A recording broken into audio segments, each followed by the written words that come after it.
everyone, and welcome to the second episode of our podcast series, The Social Muse. I'm Nishi. Hello, I'm Shakti. And I'm Sandhya Subramanian. Today, we'll be talking about the recent events that have happened in Afghanistan, but more importantly, we'll be looking at how these events have affected the women over there. See, the Afghans have experienced the tyranny of the Taliban 20 years ago, and the years under their rule was a very dark period in their lives. So, when the Taliban took over on the August 15th, many families feared for their lives, they fled or went into hiding. Women burnt their certificates and medals. However, this time the Taliban said that they will respect women despite their history of oppression. But their actions, on the other hand, are speaking otherwise. Ever since the Taliban toppled the Afghan government, drastic changes are happening in Afghanistan, and these women are suffering. They are being forced to live in this misogynistic environment created by the Taliban.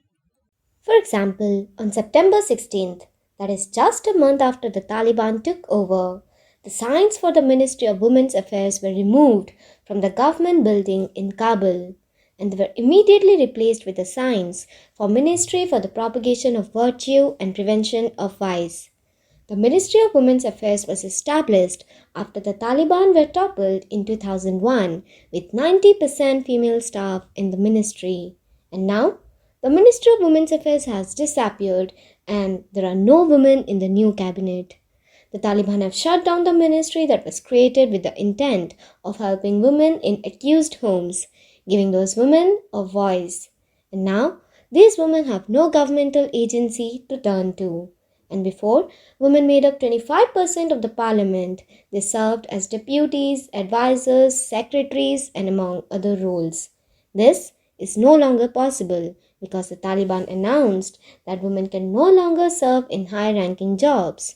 So, only male government workers have been asked to return. It's not just female government workers. Women across various professions have been told to stay home until further notice. The announcement was made on August 24th, just 9 days after the Taliban retook control of Kabul, by the spokesman Zabihullah Mujahid. He announced that working women should stay at home due to security issues because the group's fighters weren't trained to respect women. Female healthcare workers are being allowed back, but they may only go if they are accompanied by a mahram. And after a month-long pause on school education, on 17 September, the Taliban's Ministry of Education announced that classes will start again. But the reopening applies only to male students of high schools and primary age along with male teachers. There was no mention of female students returning to classes. Changes are happening across various sectors, not just in the workforce.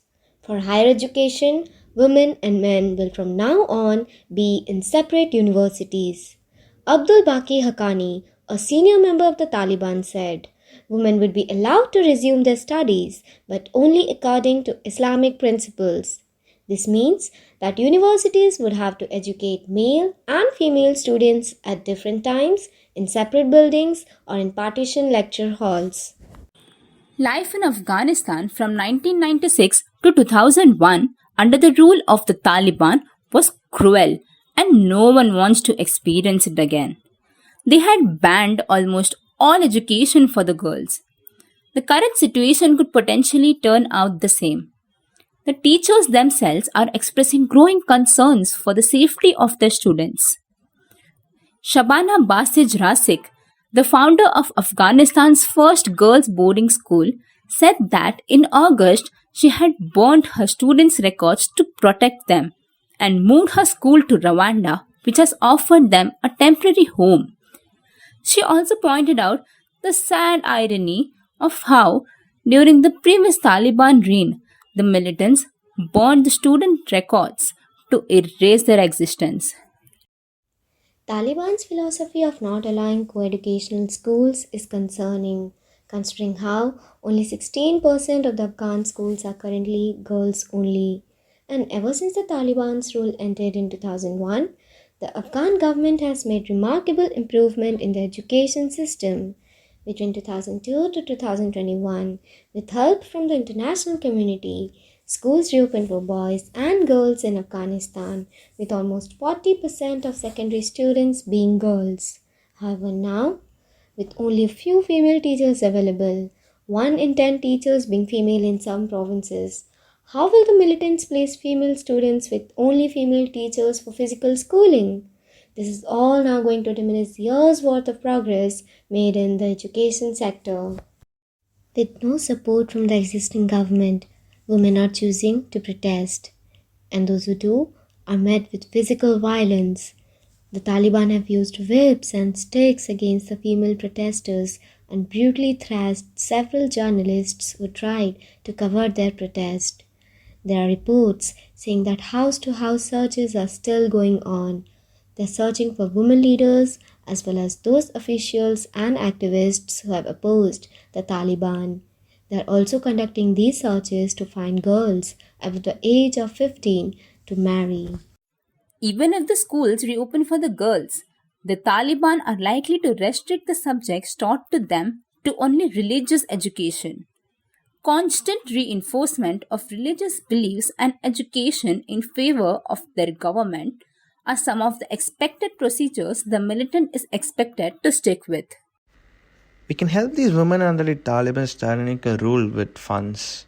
Feminist groups within Afghanistan, with the support of courageous local leaders, have already been working to meet the necessities of women and children. They are providing them with food, medical care, and safe homes.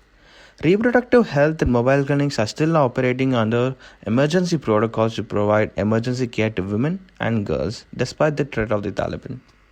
I don't really understand why people don't think that women can balance the work and personal life both at a time. I would love to set an example too when I grow up. The women in Afghanistan are at war with the society every day for healthcare, for education, and to exercise even their basic rights. And what's worse is that there are very few people to help these women. These women have been told to take care of the other members of the family as if it's their only purpose. Despite such restrictions, countless women have stood their ground and raised their voice against the Taliban. You might have heard about this woman named Sakina Yaqubi, who has helped an untold number of women by building underground home schools without the Taliban's knowledge. Her story sounds really interesting. Could you tell us more? That is incredible. She's such a strong woman. Even with little governmental support and dwindling international aid, she's done so much. And it's not just feminist groups. The Afghan society requires funding from the international community, and the foreign organizations and the governments are using this. Those who want the Taliban to respect women are closely observing the incidents that are happening in schools and universities. Gordon Brown, the UN Special Envoy on Global Education, has advised donors to continue funding Afghan schools as long as it remains open to girls. Sakina Yaqubi was born in a progressive middle class household in Afghanistan, so education was a must. When growing up, she used to see countless women die of childbirth, and this inspired her to become a doctor. As there were no medical schools for girls in Afghanistan, she was sent to America. While listening to the news about the incidents in Afghanistan, she was heartbroken. She returned to Afghanistan, and there she saw unimaginable things. Most of the men had been killed or they were in war. 12-year-old boys indulged in hard labor as it was the only way to sustain their families. Seeing this, she knew she had to help. With support from local women, she set up underground home schools for girls and women. She taught them women's rights, human rights, and democracy. These underground schools taught over 3,000 girls during the Taliban's rule in the mid 1990s. She has opened up multiple clinics to teach reproductive health and self defense. She is currently an activist, the founder of the women led NGO Afghan Institute of Learning. It was the first organization to open learning centers for women in Afghanistan. And still, they teach vocational and literacy skills to women. Since its establishment, AIL has educated and provided healthcare services to at least 12 million people living in the rural and marginalized areas of Afghanistan. That really was inspiring. It's things like these that give these oppressed women hope.